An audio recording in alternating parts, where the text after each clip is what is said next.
بسم اللہ الرحمن الرحیم۔ السلام علیکم بیٹا، امید ہے آپ سب خیریت سے ہوں گے۔ ہم آج مضمون پڑھیں گے کشمیر ہماری شہرت، ٹھیک ہے بیٹا؟ جیسا کہ آپ سب جانتے ہیں کہ کشمیر کا مسئلہ جو ہے وہ پوری دنیا کے لیے ایک اہم مسئلہ ہے، اور 1947 سے لے کے اب تک ہم اس مسئلے کو حل نہیں کر پائے ہیں۔ تو اسی طرح سے پوری دنیا کے لیے ایک اہم مسئلہ بنا ہوا ہے، لیکن برصغیر پاک و ہند کے لیے یہ مسئلہ ایک اہم ترین وجہ نزاع جھگڑے کی وجہ اور کشمیری مسلمانوں کے لیے مصائب و آلام کا باعث بنا ہوا ہے۔ ایک طرف بھارت کشمیر کو اپنا اٹوٹ انگ کہتا ہے، اٹوٹ انگ کسی چیز کا جدا نہ ہو سکنے والا حصہ، یعنی کہ لازمی جز۔ تو دوسری طرف پاکستان اس کو اپنی شہرک قرار دیتا ہے۔ شہرک کسے کہتے ہیں؟ گردن کی وہ رگ جو بڑی اہم ہوتی ہے، جانے رگ بھی اس کو کہتے ہیں، یا رگ جاں۔ اس مسئلے کا ایک فریق بھارت اور دوسرا پاکستان اور تیسرا کشمیری عوام ہے۔ بظاہر تین فریق ہیں، اس لیے اس مسئلے کو سہ فریقی مسئلہ کہتے ہیں، لیکن حقیقت میں یہ دو فریق ہی ہیں، کیونکہ پاکستان اور کشمیر ایک ہی موقف رکھتے ہیں۔ دن رات ہوا ساز بجاتی ہے سہانے، ندیوں کے لبوں پر ہیں محبت کے ترانے۔ زمیں کی جنت نہ بنایا جاتا مجھے، اس طرح اتنا نہ ستایا جاتا مجھے۔ اس میں آپ حوالہ جاتی اشعار مختلف شامل کر سکتے ہیں۔ کشمیر کا مسئلہ تقسیم ہند کے ایجنڈے کا حصہ ہے۔ مسلم آبادی کی وجہ سے کشمیر کے لوگ پاکستان کے ساتھ الحاق چاہتے تھے، اور ان کا جائز حق بھی تھا، مگر بھارت نے ایک سازش کے تحت 29 اکتوبر 1947 کو جموں کشمیر پر غاصبانہ قبضہ کرنے کی کوشش کی۔ بھارت نے تقسیم ہند کے طے شدہ اور مسلمہ اصولوں کو روندتے ہوئے چور دروازے سے کشمیر کو اپنے ساتھ ملانا چاہا، تو پاکستان اور کشمیریوں نے مل کر اس کی بھرپور مذمت کی، جس میں وہ پوری طرح سے کامیاب نہ ہو سکے، اور بھارت کشمیر کے بڑے حصے پر قبضہ جمانے میں کامیاب ہو گیا۔ چوٹیاں برفوں کی ہیں آزادی کا پرچم، ہنستی ہیں غلامی پہ یہ انسان کی ہر دم۔ اس نازک صورتحال میں ہمارے غیور قبائلی پٹھان بھائیوں نے کشمیری مسلمان بھائیوں کی مدد کی اور کشمیر پہنچ کر لڑائی میں شامل ہو گئے۔ ادھر بھارت نے تیزی سے فوجوں کو سری نگر پہنچانا شروع کر دیا، مگر مجاہدین کی مذمت سخت تھی، اور کشمیری مسلمانوں کے قتل عام پر پاکستان اور قبائلی عوام کا بے چین و مضطرب بے قرار ہونا فطری امر تھا۔ چنانچہ قبائلی عوام، پاکستانی فوج اور دیگر عوام اپنے بھائیوں کی مدد کے لیے نکل پڑے۔ یہ افرادی قوت و اسلحے کی برتری نہیں، بلکہ ایمانی جذبوں کو اور اپنا حق حاصل کرنے کی جنگ تھی۔ سوچا ہے کفیل کہ کچھ بھی ہو ہر حال میں اپنا حق لیں گے، عزت سے جیے تو جی لیں گے یا جام شہادت پی لیں گے۔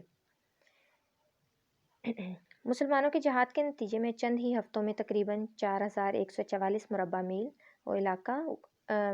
میل علاقہ گزار ہو گیا۔ مظفر آباد سمیت کئی علاقے جو ہیں انہوں نے آزاد کروائے۔ اسی طرح سے بھارت کے فوجی، سکھ جتھے، RRS کے گنڈے اور مہاراجہ فوجی سب مل کر بھی پانی کا بلبلہ ثابت ہوئے۔ بھارتی فوج کی کمان کرنے والے کرنل کو جلد ہی اندازہ ہو گیا کہ اسلحہ اور افرادی قوت کی برتری کے باوجود مجاہدین کا مقابلہ کرنا ان کے بس کا روگ نہیں۔ چنانچہ اس نے پٹن کی طرف پسپا ہونے کا فیصلہ کیا۔ پٹن بارہمولہ سری نگر سے ملانے والی جرنیلی شاہراہ پر واقع ہے، اور یہاں سے سری نگر صرف 17 میل دور ہے۔ کرنل رائے پسپا ہوا اور مجاہدین کے ہاتھوں مارا گیا۔ مجاہدین ہر محاذ فتح کرتے سری نگر پہنچنے والے تھے کہ صورتحال دیکھ کر جواہر لال نہرو ہراساں و لرزاں ہو گیا۔ تیرے شہر کے ہر کوچے میں لہو کے داغ ہیں، اے کشمیر ہم تجھے آزاد دیکھنے کو بےتاب ہیں۔ نہرو سلامتی کونسل جا پہنچا اور جنگ بندی کی دہائی دی۔ پاکستانی حکمرانوں کی فاش اور سنگین ترین غلطی تھی کہ وہ سلامتی کونسل کے ذریعے نہرو کے جال میں پھنس گئے اور اوورسیز فائر کو قبول کر لیا۔ نہرو کی سلامتی کونسل کی جانے والی دو وجوہات تھیں، ایک مجاہدین کی یلغار سے باقی ماندہ کشمیر کو بچانا، دوسری وجہ یہ تھی کہ بھارتی فوج کے ریاست پر حملے کے تھوڑے ہی عرصے بعد موسم سرما اور برف باری شروع ہونے والی تھی۔ اگر ایسے حالات میں جموں کشمیر میں بھارتی فوج پھنس جاتی تو اس کا شیرازہ بکھر جاتا اور اس کی قوت، طاقت، مرکزیت بالکل ختم ہو جاتی۔ عسکری اعتبار سے ایسا نقصان ہوتا جس کی تلافی شاید ممکن نہ ہو پاتی، یہ جموں و کشمیر کو آزاد کروانے کا بہترین موقع تھا جو ہمارے حکمرانوں نے ضائع کر دیا۔ سلامتی کونسل نے 12 اگست 1948 اور 5 مئی 1949 اور 2 قراردادیں منظور کی، جن میں کشمیر نے جنگ بندی اور اقوام متحدہ کی زیر نگرانی ریفرنڈم کا مطالبہ کیا گیا تاکہ کشمیر کا مسئلہ کشمیری عوام کی امنگوں کے مطابق حل کیا جا سکے۔ بھارت اور پاکستان دونوں رضامند ہو گئے، تاہم بھارت بعد میں مکر گیا۔ ہندوؤں نے ریفرنڈم کے معاملے پر کان نہ دھرے اور اس وعدے سے صاف انکار کرتے ہوئے کشمیر کو اپنا اٹوٹ انگ قرار دے دیا۔ اٹوٹ انگ کسی چیز کا جدا نہ ہو سکنے والا حصہ، یعنی کہ لازمی جز۔ یوں یہ مسئلہ حل نہ ہو سکا اور بھارت اور پاکستان نے کشیدگی روز بروز بڑھتی چلی گئی۔ کشمیری عوام نے 43 سال تک پرامن جدوجہد کی اور ہر فورم پر بے آواز اٹھائی، پر دنیا نے ان کا دکھ درد کا مداوع نہ کیا۔ بالآخر مجبور ہو کر کشمیری نوجوانوں نے آج سے 24 سال قبل بندوق اٹھا کر کشمیر بزور شمشیر کے تحت اپنی آزادی کے لیے مسلح جدوجہد کا آغاز کیا۔